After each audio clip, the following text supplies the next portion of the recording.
All right, welcome back. We got a great podcast today. We have Principal Mr. Wisniewski here with us today.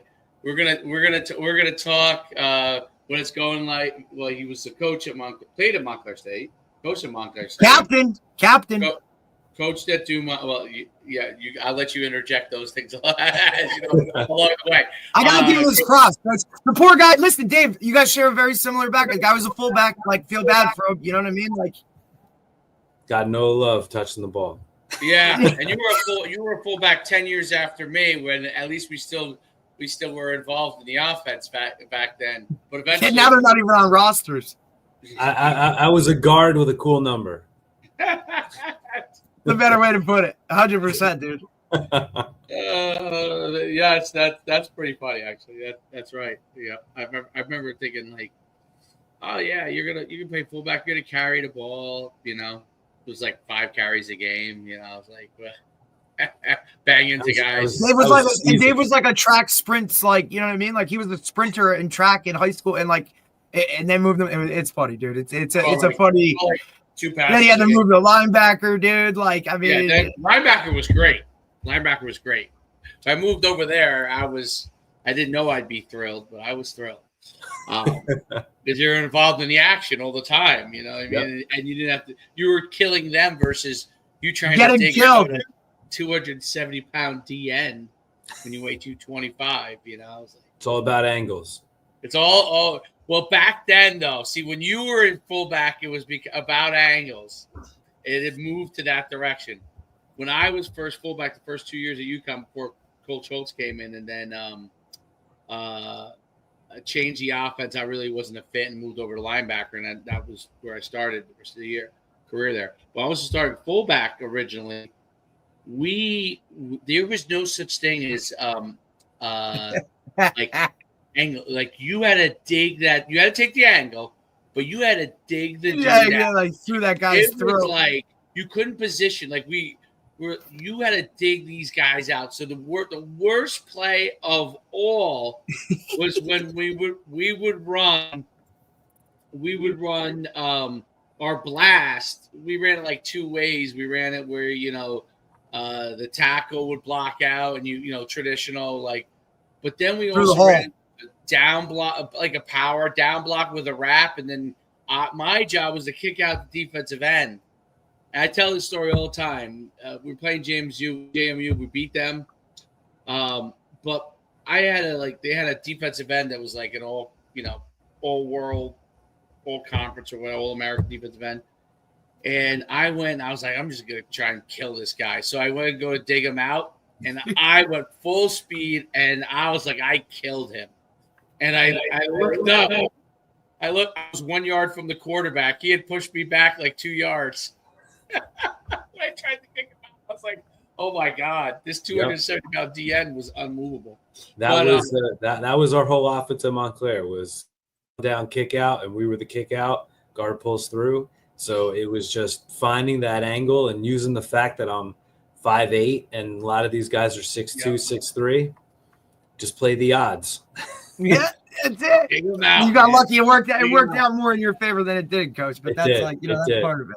And Eugene Vick was the benefactor of a lot of those dig outs. And oh my God, it was fun though. It was fun. Then then they throw you pass in the flat every once in a while. You're like, oh, or at least they'll send you out in the route to make it. Send me out in the route. You got a shot.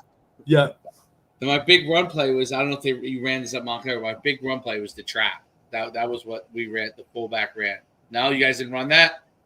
We ran. Listen, we were fortunate too. Like, my senior year, we ended up like my last 2 years there. We had one hell of a fullback who was like a 5th-year guy in Vinny Verkatapane, whose younger brother Nick played at Western Michigan as a DN, but this guy was a fullback. Dude, he was like a 5th-year guy at Montclair State, like came back, like, I don't know, don't ask me why, like just to play fullback. Like, literally that's all he did. And, like, you're talking about the ugliest dresser, no gloves, no nothing, wore number 45, just like did all the dirty work.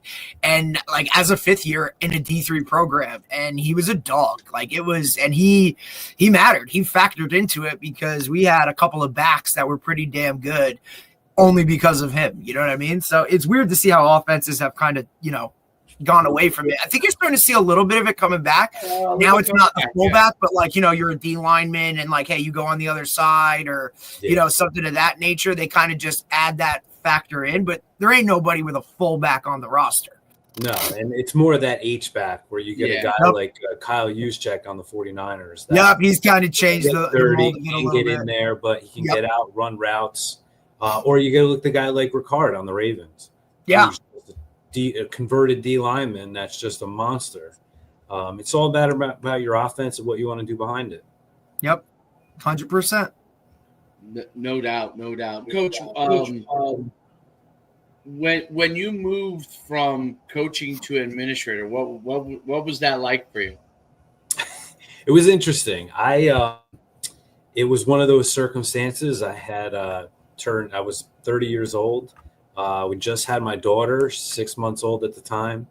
Opportunity came up, and at the school I was teaching in Dumont High School, and it was hard. I will say that was one of the hardest decisions I made. I really enjoyed coaching. I really enjoyed that environment. I like teaching, coaching, all of that. And when you looked at it, the opportunity to help your family, but also have a greater impact in the school, I thought was just at that time just too great to pass up.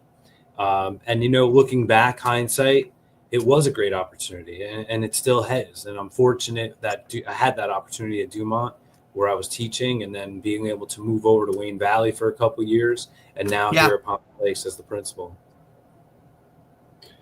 Principal is quite a task in a sense that you've got to manage the whole entire school and everybody pulling you in 9,000 different directions. What from football, and in the old days, all the administrators used to come, like when I was coming through high school. Yeah, they were all coaches. They were all coaches. Didn't mean they were necessarily football coaches, but they were all coaches who came through and became some level of administrator. What is about football and sports that really, helped you to really kind of transition into a principal? Well, I would even think, going back to the interviews, one of those always problems is like you're interviewing for these positions, whether it's a head coach, principal, assistant principal. There's always that idea that like you don't have experience. So for me, going into that assistant principal interview, I had the experience of coaching. You have the experience of delegating tasks, staff, working with the community, working with parent associations. So the idea that you can show your leadership in coaching is where that transition comes into administration, because if you can lead, and that's really it, whether you're coaching or you're a principal, assistant principal, you're a leader in your school, and you're a leader for the kids, and you always want to make that positive impact. So when you're looking at it, that's that transition. It's similar in the way that people look to you in certain situations, and being a head coach, for that first time, you realize, the buck stops with you really in that program. And as a principal, it really was that same sort of feeling. Moving from assistant principal to principal was like, all right, now you are making that final decision. You are making that choice to go in one direction or the other. As a head coach, you're never going to make everybody happy. You're never going to make happy or the parents happy. You just try to do what you think is best and trust your judgment, trust the people around you. And as a principal, you're trying to do the same thing.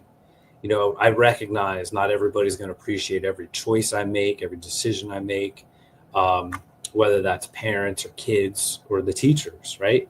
But at the end of the day, I just want them to trust I'm doing what I believe is in the best interest of our school and of our community as a whole.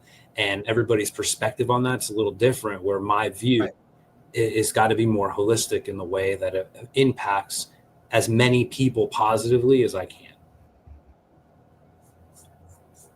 When you're when you're leading as a principal and you got all the different parties pulling at you in all the different directions, like what's kind of your overall philosophy from a leadership standpoint? Because you have the different departments, English department, to the athletic department, to the staff who's working in the school, to the cafeteria, to all the different things that are going on within the school in the day. What kind of is your approach to leadership with all the different groups that you work with?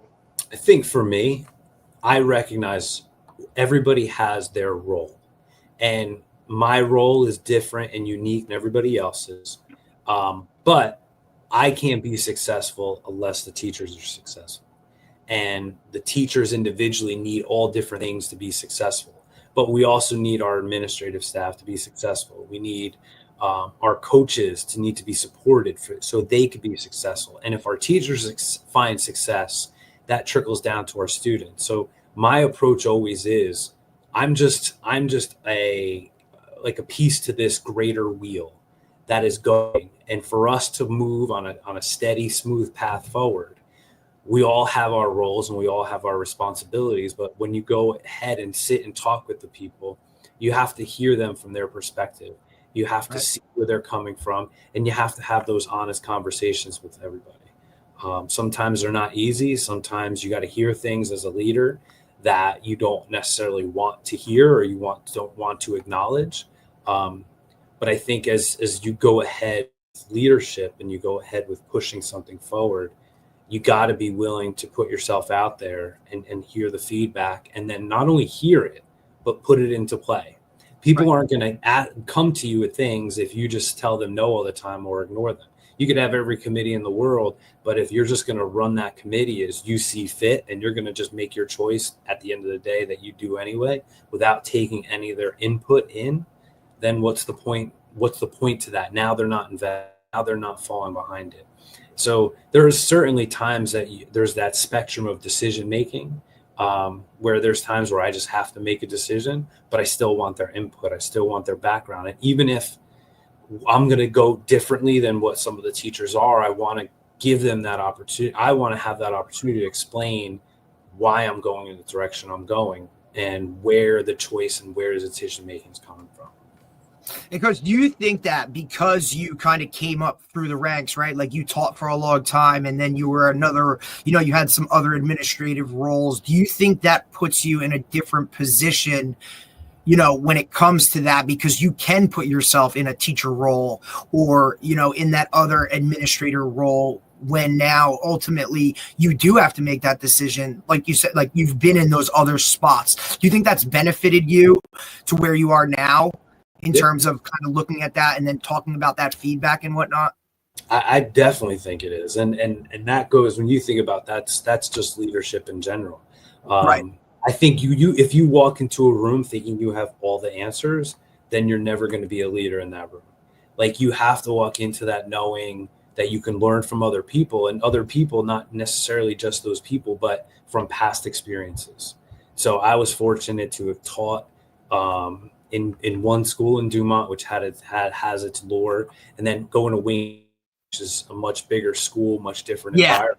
Now you're taking the big school, small school, but through that time, I've connected with school leaders, across the state to learn about different things, learn about how they approach certain situations, what ideas they have regarding mental health or the mental well-being of your students, or thinking of something like a block schedule. If we're going to switch our schedule, that's awesome. What are schools that are doing it? What are they doing well?